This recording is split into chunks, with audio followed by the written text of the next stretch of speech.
Okay అమ్మా. గౌరవనీయులు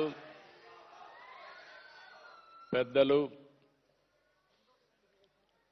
farmer vice president of India, ఇటీవలి పద్మ విభూషణ్ అవార్డు అందుకున్నటువంటి గౌరవనీయులు శ్రీ వెంకయ్యనాయుడు గారు, ఈరోజు సన్మాన గ్రహీత, ఇప్పుడు కూడా చూస్తా ఉంటే 83 సంవత్సరాలైనా 40-50 సంవత్సరాల కుర్రవాడు మరిగా కనిపిస్తున్నాడు మురళీ మోహన్ గారు. ఇప్పుడు కూడా రెడీగా ఉన్నాడు సినిమాల్లో యాక్ట్ చేయడానికి, యాక్ట్ చేస్తూనే ఉన్నాడు. అది కూడా హీరోగా యాక్ట్ చేయడానికి కూడా సిద్ధంగా ఉన్నాడు.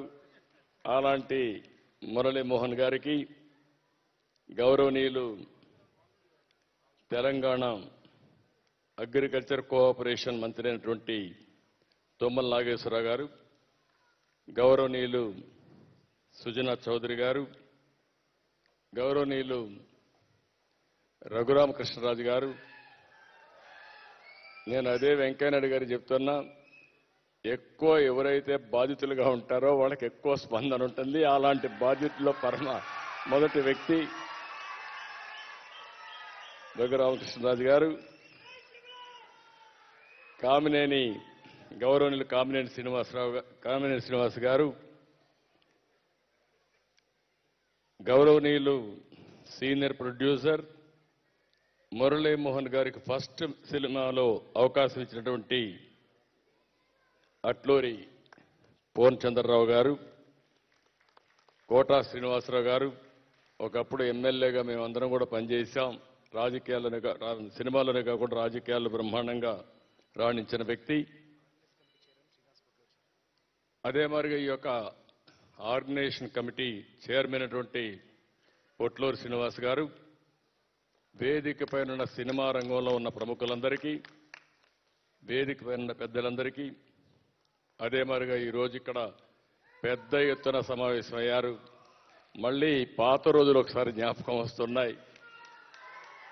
ఈరోజు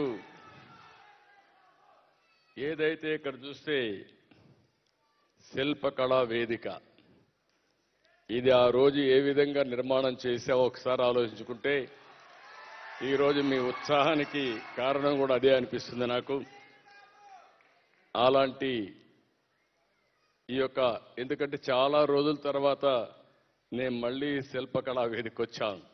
పూర్వ రోజులన్నీ ఒకసారి సినిమాలో మరిగి జ్ఞాపకం వస్తున్నాయి. ఏదేమైనా ఈరోజు ఒక్కసారి మురళీ మోహన్ గారు 50 ఏళ్ల సినిమా ప్రస్థానంలో ఈరోజు నేను పాల్గొనడం చాలా అదృష్టంగా భావిస్తున్నా. 50 సంవత్సరాలు ఒక చరిత్ర. ఎందుకంటే 50 సంవత్సరాలు సుదీర్ఘ సినీ ప్రస్థానం అనే విషయం చాలా చిన్న విషయం కాదు. ఇది ఒక అరుదైన అనుభవం, అరుదైన వ్యక్తి మురళీ మోహన్ గారు. మీ తరపున, తెలుగు ప్రజలందరి తరపున మనస్ఫూర్తిగా అభినందిస్తున్నా. అదే మరిగా ధన్యవాదాలు, కృతజ్ఞతలు తెలియజేస్తున్నా. మొట్టమొదటిసారిగా మీరు ఒక్కసారి చూస్తే ఒక్కొక్కరు ఒక్కొక్క రంగానికే పరిమితం అవుతాం. ఎన్టీ రామారావు గారు సినిమా రంగంలో ఒక్కసారి ఆలోచిస్తే ఆయనకు ఆయనే సాటి. మళ్ళీ ఆయన వేసిన పాత్రలో వేరే వాళ్ళు ఆ పాత్ర వేయాలంటే మళ్ళీ ఆయన పుట్టొస్తే తప్ప ఎవరికి సాధ్యం కాదు. అది చరిత్రలో ఎవరి వల్ల కాదు. అదే మాదిరిగా రెండో విషయం మీరు ఆలోచిస్తే సినీ రంగమే కాకుండా రాజకీయ ప్రస్థానం, దేశ రాజకీయాలనే మార్చిన వ్యక్తి, రాజకీయాలకే నూతన నిర్వచనం ఇచ్చిన వ్యక్తి, ఇప్పటికి కూడా తెలుగు వారి గుండెల్లో ఉండే వ్యక్తి, శాశ్వతంగా తెలుగు జాతి ఉన్నంత వరకు వాళ్ళ గుండెల్లో ఉండే వ్యక్తి నందమూరి తారక రామారావు గారు, ఎన్టీఆర్. ఈ రెండు ఫీల్డ్స్ కూడా ఆయనకి సాధ్యమైనాయి. ఈరోజు మురళీ మోహన్ గారిని చూస్తే సినిమా రంగం, ఈరోజు సినిమా రంగంలో ఒక్కసారి 350 సినిమాలు యాక్ట్ చేశాడు. 350 సినిమాలు యాక్ట్ చేశాడు. ఎన్టీఆర్ తెలుగుదేశం పార్టీ పెట్టినప్పటి నుంచి చూస్తున్నా ఏ ఎన్నికలు వచ్చినా మురళీమోహన్ గారు లేకుండా ఎన్నికలు లేదు, ప్రచారం లేదు. అది వారి యొక్క ప్రత్యేకత. అక్కడి నుంచి ఒక రాజమండ్రి పార్లమెంట్ మెంబర్గా అయ్యారు. బ్రహ్మాండంగా రాణించారు. నేను ఆయనలో చూశాను ఒక చిత్తశుద్ధి. ఏ పని చేయాలన్నా మనసు పెట్టి పనిచేసే వ్యక్తి మురళీమోహన్ గారని చెప్పి కూడా నేను మీకు తెలియజేస్తున్నా. చాలా మంది సినిమాలకే పరిమితం అవుతాం. ఓసారి సినిమా రంగంలో ప్రాధాన్యత కోల్పోయిన తర్వాత ఆర్థిక ఇబ్బందులు కూడా వస్తూ ఉంటాయి. అదే మురళీమోహన్ గారిని చూస్తే జయబేరి సంస్థ పెట్టి దాని ద్వారా 20 సినిమాలు నిర్మాణం చేసి ఆ తర్వాత రియల్ ఎస్టేట్ పెట్టి one of the best brand. నేను ఈరోజు ఇక్కడ హైటెక్ సిటీ కడితే మురళీమోహన్ గారు పక్కనే జయబేరి ఎస్టేట్స్ కట్టాడు బ్రహ్మాండంగా పక్కనే. అది ఆయన ప్రత్యేకత. చాలా బ్రహ్మాండంగా చేశాడు, ముందుకు పోయాడు. ఇంకొక పక్కన ఆయన చూస్తే నాకు ఒకసారి గర్వకారణం. ఈరోజు ఆయన 36 సంవత్సరాల నుంచి ఏదైతే అయ్యప్ప ఉందో ఆ అయ్యప్ప దీక్ష బట్టి 36 సంవత్సరాలంటే సామాన్య విషయం కాదు. ఏదో ఆషామాషిగా ఒకసారి పోతాం, 5 సార్లు పోతాం, 10 సార్లు పోతాం, అలసిపోతాం. అలు పెరగనటువంటి వీరుడు మురళీమోహన్ గారని చెప్పి కూడా నేను మీకు తెలియజేస్తున్నా.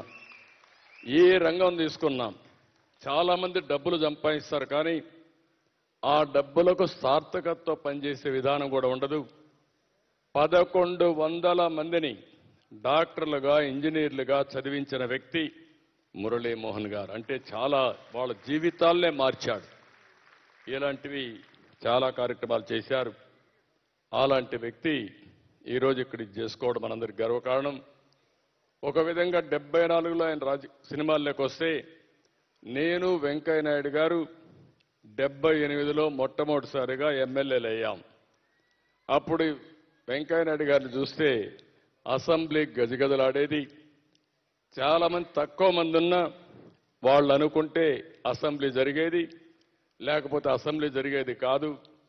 ఆ రోజు ఆయన వాగ్దాటితో బ్రహ్మాండంగా శాసనసభ్యుడిగా పేరు ప్రఖ్యాతులు తెచ్చుకున్న వ్యక్తి వెంకయ్య నాయుడు గారని చెప్పి నేను మీకు తెలియజేస్తున్నా.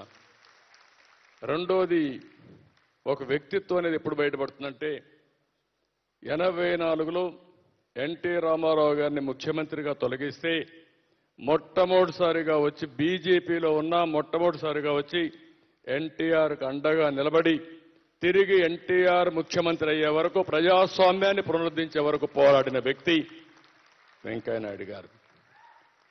ఆ తర్వాత ఆయన చూస్తే 93లో నేషనల్ పాలిటిక్స్ పోయాడు. నేను ఇక్కడే మళ్ళా రాజకీయాల్లో ఉన్నాను. అక్కడి నుంచి జాతీయ పార్టీ అధ్యక్షుడయ్యాడు. నేను ముఖ్యమంత్రి అయినప్పుడు ఆయన కేంద్రంలో రూరల్ డెవలప్మెంట్ మినిస్టర్గా వాజ్పేయి గారి పీరియడ్లో పనిచేశారు. నేను ఆయన్ని ఎక్కడ చూసినా కూడా నాకు ఒకటే అనిపిస్తుంది, వెంకయ్య నాయుడు గారు చూసినప్పుడు సిన్సియారిటీకి మారు పేరు వెంకయ్య నాయుడు గారు. ఆయన ఏ పదవిలో ఉన్నా ఆ పదవికి రాణింపు తెచ్చిన వ్యక్తి వెంకయ్య నాయుడు గారని చెప్పి కూడా నేను మీకు తెలియజేస్తున్నా. ఈరోజు ఆయనకు పద్మవిభూషణ్ రావడం తెలుగు జాతికి మొత్తానికి గర్వకారణం. ఇది ఒక అరుదైనటువంటి గౌరవం ఆయనకి ఇవ్వడం, అది కూడా మనందరికీ సంతోషం అని చెప్పి నేను మీకు తెలియజేస్తూ, ఒకవేళ ఆయన కూడా రాష్ట్రంలో వేరే పార్టీలో ఉంటే ఇంకా ఎక్కువ ముందుకు పోయేవారు. కానీ ఆయన జీవితంలో చూస్తే అర్బన్ డెవలప్మెంట్ మినిస్టర్గా చేశారు, రూరల్ డెవలప్మెంట్ మినిస్టర్గా చేశారు, జాతీయ పార్టీ అధ్యక్షుడిగా బీజేపీని బ్రహ్మాండంగా అభివృద్ధి చేశారు, ఫైనల్గా వైస్ ప్రెసిడెంట్ ఆఫ్ ఇండియా అయ్యి, అదే కాకుండా వారిలో ఉండే ప్రత్యేకత చూస్తే 24 గంటలు ఏదో ఒకటి పని చేయాలనే తపన. స్వర్ణ భారతి ఒక ట్రస్ట్ పెట్టి బ్రహ్మాండంగా పనిచేస్తున్నటువంటి వ్యక్తి. ఇప్పుడు కూడా నిరంతరం ప్రజాసేవ కోసం నిమగ్నమైన వ్యక్తి వెంకయ్య నాయుడు గారు. ఆయన్ని మనస్ఫూర్తిగా మీ అందరి తరపున కూడా అభినందిస్తున్నా. ఈరోజు ఇక్కడికి వచ్చినప్పుడు మనం శిల్పారామంలో ఉన్నాం. పక్కనే ఆ రోజు మేము ఆలోచించింది హైటెక్ సిటీ ఒక పక్క, హైటెక్ సిటీ ఒక పక్కన టెక్నాలజీకి రిఫ్లెక్షన్ అయితే ఈ వేదిక ఎక్కడైతే మనం ఉన్నామో ఈడ శిల్పారామంలో గ్రామీణ వ్యవస్థలన్నీ కూడా ఆర్టిజాన్స్ అందరినీ ఇక్కడ పెట్టి అటు హైటెక్ ఇటు ఆర్టిజాన్స్కి ఒక ప్రతీకగా పెట్టాలని చెప్పి పెట్టాం. ఇక్కడుండే యంగ్స్టర్స్ చాలామంది వచ్చారు. నేను ఆ రోజు ముఖ్యమంత్రిగా కాకమును అయినాక గుట్ట పుట్టిన వాళ్ళు మీరు చాలామంది వచ్చి ఈరోజు ఉద్యోగాలు చేస్తున్నారు. నేను ఆ రోజు ఒకటే ఆలోచించాను, ఇవన్నీ ఒక్కసారి గుర్తు చేసుకుంటే మొట్టమొదటిసారిగా నేను ఆలోచించింది ఇలాంటి అవకాశం నాకు మళ్ళీ రాదు, ఇలాంటి ప్లేసులో అవకాశం రాదు కాబట్టి మీ అందరికీ చెప్తున్నా. ఆ రోజు ఈ ఏరియా అంతా చూస్తే రాళ్లు ఎక్కువ ఉండేటివి. Jubilee hills dead end. ఆ తర్వాత అంతా కూడా రావాలంటే దారి లేదు, జీపులు కూడా వచ్చేటివి కాదు. అలాంటి ప్రదేశంలో మొట్టమొదటి ఇనిషియేటివ్ మీరు చూస్తే హైటెక్ సిటీ. ఒక వారం 10 రోజులు బ్రెయిన్ స్టార్మింగ్ చేసి భారతదేశంలో ఉండే నిష్ఠాతులందరినీ పిలిపించి హైటెక్ సిటీ, హైటెక్ ని ప్రమోట్ చేయాలి, ఏం చేస్తే బాగుంటుందో చెప్పమంటే అందరం ఆలోచించిన తర్వాత ఆ రోజు నిర్ణయం చేశాం, అదే హైటెక్ సిటీ. ఆ రోజు కొండేవాళ్ళు తుమ్మల నాగేశ్వరరావు గారు ఆ రోజు మంత్రిగా ఉన్నాడు. అక్కడి నుంచి ప్రారంభించాం journey. Brick by brick add చేశాం. ఇవన్నీ బిల్డింగ్స్ వచ్చిన తర్వాత నాకు అనిపించింది, రేపు ఈ ప్రాంతంలో ఇవన్నీ వచ్చిన తర్వాత అసలు ఒకప్పుడు ఈ ప్రాంతం ఎట్టుందో తెలియదు కాబట్టి ఒక రాక్ గార్డెన్ కూడా పెట్టి ఇలాంటి రాళ్ళు రప్పల్ని ఇలాంటి మల్టీ స్టోరీడ్ బిల్డింగ్స్ వచ్చాయని గుర్తుండే విధంగా చేయాలని ఒక రాక్ గార్డెన్ కూడా పెట్టాం. ఈరోజు నాకు ఎంతో గర్వకారణం, ఒక ఔటర్ రింగ్ రోడ్డు కానీ, ఒక ఇంటర్నేషనల్ ఎయిర్పోర్ట్ కానీ, ఒక జినాం వ్యాలీ కానీ, ఇక్కడనే HITEX one of the best convention centre కానీ, రోడ్లు వెడల్పు చేయడం కానీ, ఈ హైదరాబాద్ని నాలెడ్జ్ ఎకానమీలో పెట్టిన ఘనత, ఫౌండేషన్ వేసిన ఘనత తెలుగుదేశం పార్టీది. ఆ రోజు వాజ్పేయి గారి సహకారంతో, ఆనాటి కేంద్ర ప్రభుత్వ సహకారంతో ఆ రోజు చేయగలిగాం. ఈరోజు భారతదేశంలో ఇన్ఫర్మేషన్ టెక్నాలజీ అంటే హైదరాబాద్ జ్ఞాపకం వస్తుంది, బయోటెక్నాలజీ అంటే హైదరాబాద్ జ్ఞాపకం వస్తుంది, ఫార్మా అంటే హైదరాబాద్ జ్ఞాపకం వస్తుంది, ఫైనాన్స్ అంటే కూడా హైదరాబాద్ జ్ఞాపకం వచ్చే పరిస్థితి వచ్చింది. ఈరోజు ఇండియాలోని one of the best city ఏదంటే దానికి చిరునామాగా హైదరాబాద్ ఉందంటే అది తెలుగు వారికి అందరికీ గర్వకారణం. అలాంటి ఇది వచ్చినప్పుడు నేను ఇక్కడుండే యంగ్స్టర్స్ అందరినీ ఒకటే కోరుతున్నా, ఈరోజు ఒక్కొక్కరు ఒక్కొక్క విధంగా వారికి తోచిన విధంగా వారు పనిచేస్తున్నాం. 91లో ఆర్థిక సంస్కరణలు వచ్చాయి. మన తెలుగు బిడ్డ పివి నరసింహరావు గారు నిన్నే భారతరత్న వచ్చింది. ఆయన ఆ రోజు ఆర్థిక సంస్కరణలకి దోహదం చేశాడు. నేను మనస్ఫూర్తిగా భారతీయులందరి తరపున ఆయనకు అభినందన తెలియజేస్తున్నా, కృతజ్ఞతలు తెలియజేస్తున్నా. ఈరోజు ఆ కుటుంబ సభ్యులకు కానీ వారందరికీ కూడా అభినందనలు తెలియజేస్తున్నా. ఆనాటి పివి నరసింహరావు గారి యొక్క దూర దృష్టి ఈరోజు దేశం యొక్క దశ దిశ మార్చగలిగింది. ఆయన ఆర్థిక సంస్కరణలు ప్రారంభించకపోయి ఉంటే ఈరోజు మనం ఇక్కడ హైటెక్ సిటీలో కూర్చునే వాళ్ళం కాదు, ఈ ఏరియా ఈ విధంగా అభివృద్ధి అయ్యేది కాదు. అది ప్రారంభం. ఆ తర్వాత భారతదేశానికి పెద్ద అడ్వాంటేజ్ వచ్చింది టెక్నాలజీ. ఇప్పటికి కూడా నాకు బాగా జ్ఞాపకం, ఒక ఇంటర్నేషనల్ కాల్ చేయాలంటే మామూలు వ్యక్తులు ఎవరు చేసేదానికి కూడా వీలు కాదు. అదే సమయంలో డొమెస్టిక్ కాల్స్ చేయాలంటే లైట్నింగ్ కాల్, మనం లైట్నింగ్ కాల్ బుక్ చేస్తే ఒక వారం తర్వాత వస్తుంది. అదే ఆపరేటర్ కానీ ఎక్స్చేంజ్లో మనకు తెలిస్తే మాన్యువల్ ఎక్స్చేంజ్లో 5 నిమిషాల్లో ఫోన్ ఇచ్చేవారు. ఆ రోజు ఇవన్నీ ఆలోచించిన తర్వాత వాజ్పేయి గారి యొక్క సహకారం, దూరదృష్టితో టెలికమ్యూనికేషన్లో డీరెగ్యులేషన్ తీసుకొచ్చాం. దానికి కూడా నా వంతు కర్తవ్యాన్ని తెలుగుదేశం పార్టీ చేశామంటే గర్వకారణం. అక్కడి నుంచి ప్రారంభమైంది. ఇలాంటి అనేక సంస్కరణలతో దేశం ముందుకెళ్ళింది, టెక్నాలజీలో ముందుకెళ్ళాం. ఈరోజు ప్రపంచంలోనే ఒక విషయంలో మనం ఆలోచిస్తే నరేంద్ర మోడీ గారు కూడా ప్రధానమంత్రిగా భారతదేశాన్ని ప్రపంచ దేశాల్లోనే ప్రమోట్ చేస్తూనే ఇండియాని ఇండియన్స్ జాతీయంగా బ్రహ్మాండంగా ప్రమోట్ చేశారు. దీనివల్ల విజిబిలిటీ వచ్చింది. ఈరోజు నేను ఒకటే ఆలోచిస్తున్నా మీ అందరి దీంతో, ప్రపంచంలో 2047కి అంటే 100 సంవత్సరాలు మనందరం కూడా స్వతంత్ర వేడుకలు జరుపుకుంటాం. ఆ సమయంలో ప్రపంచంలోనే అగ్రజాతిగా నెంబర్ 1 కమ్యూనిటీగా ఎవరుంటారంటే భారతీయులు ఉంటారు. అందులో తెలుగువారు 30% ఉంటారు. అది నా ఆకాంక్ష. ఇది జరగాలి, జరుగుతుంది. ఇప్పటికే ప్రపంచం మొత్తం మీరు ఒకసారి ఆలోచిస్తే ఎక్కువ ఆదాయం సంపాదించే వాళ్ళల్లో భారతీయులు ఉన్నారు, అందులో తెలుగు వాళ్ళు ఉన్నారు. అదే సమయంలో ఈరోజు ఇంకొక ఆలోచన కూడా, భారతదేశం కూడా నాకు ఏమాత్రం అనుమానం లేదు, ఇదే మరిగా మనం చేసుకుంటే 2047కి 100% నెంబర్ 1 స్థానంలో ఉంటాం, లేకపోతే 2వ స్థానంలో ఉంటాం. బాగా చేయగలిగితే దీనికి 3 ప్రధానమైన అడ్వాంటేజెస్ మనకున్నాయి. ఒకటి సంస్కరణల ఫలితం, 2 technology adoption, 3 youngsters demographic advantage. ప్రపంచంలో ఏ దేశానికి లేనటువంటి డెమోగ్రఫిక్ అడ్వాంటేజ్ మనకుంది. ఇది ఇంకా 25 ఏళ్ళు 30 ఏళ్ళు ఉంటుంది. దీంతో ఆంటర్‌ప్రెన్యూర్స్గా తయారయ్యే పరిస్థితి వచ్చారు. సంపద సృష్టించడం భారతీయులందరికీ కూడా ఒక పెద్ద అవకాశంగా వచ్చింది, ఒక హ్యాండిల్గా ముందుకు పోయే పరిస్థితి వచ్చింది. అదే సమయంలో మనందరం ఇక్కడ ఆలోచించాల్సిన అవసరం ఉంది. సంపద సృష్టించడం ఎంత ముఖ్యమో ఆ సంపద పేదవాళ్లకు కూడా అందుబాటు పెట్టడం అంతే ముఖ్యం. ఇది ఎన్టీ రామారావు గారు ఎప్పటి నుంచి చెప్పేవారు, కళ. పేదరికం లేని సమాజం చూడాలనేది ఎన్టీ రామారావు గారి కళ. ఆయన కొంతవరకు చేయగలిగారు. ఇప్పుడు నేను మిమ్మల్ని అందరినీ ఒకటే కోరుతున్నా, ఒకప్పుడు P3 పబ్లిక్ ప్రైవేట్ పార్ట్నర్షిప్తో ఈ నాలెడ్జ్ ఎకానమీలో సంపద సృష్టించాం.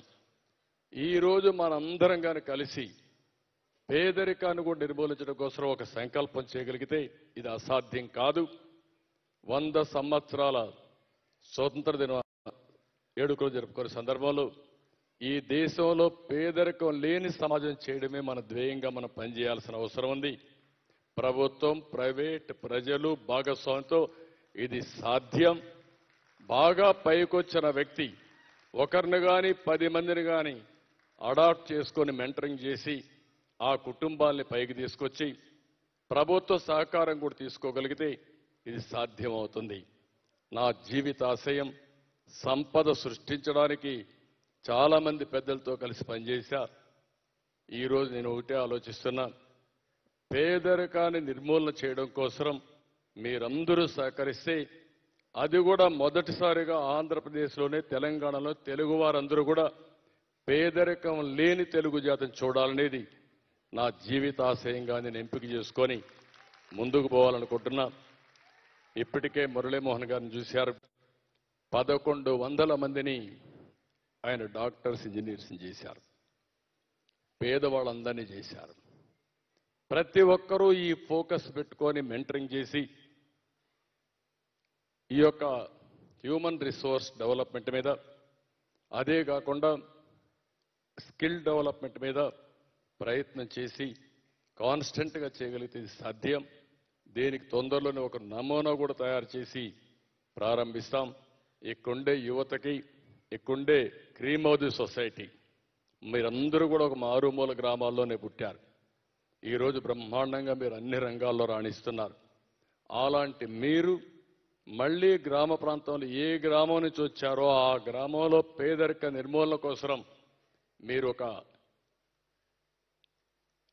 ఒక సన్నాహం చేసి ఒక సంకల్పం చేసి ముందుకు పోగలిగితే ఇది సాధ్యమని చెప్పి తెలియజేసుకుంటూ, మరొక్కసారి ఇద్దరిని మనం చూస్తున్నాం. ఒక పక్క మురళీమోహన్ గారు, వారిని మరొక్కసారి మీ అందరి తరపున మనస్ఫూర్తిగా అభినందిస్తూ, అదే మాదిరిగా వెంకయ్యనాయుడు గురు మనస్ఫూర్తిగా అభినందనలు, కృతజ్ఞతలు, ధన్యవాదాలు తెలియజేసుకుంటూ అందరికీ నమస్కారాలు. మళ్ళీ మిమ్మల్ని చూస్తాను. మళ్ళీ మన అందరం కూడా జైత్ర యాత్ర ప్రారంభిస్తాం. ఇక్కడ నేను రాజకీయం మాట్లాడదలుచుకోవాలా. ఎప్పుడు కూడా నేను ఒకటే ఆలోచిస్తూ ఉంటాను. ఎప్పుడు కూడా ఒక సంకల్పం చేసి ముందుకు పోతే 100% అది సాధిస్తాం. అది సాధించే వరకు ఈ యాత్ర కొనసాగుతుందని మరొక్కసారి అందరికీ తెలియజేసుకుంటూ అందరికీ నమస్కారాలు. జై హింద్.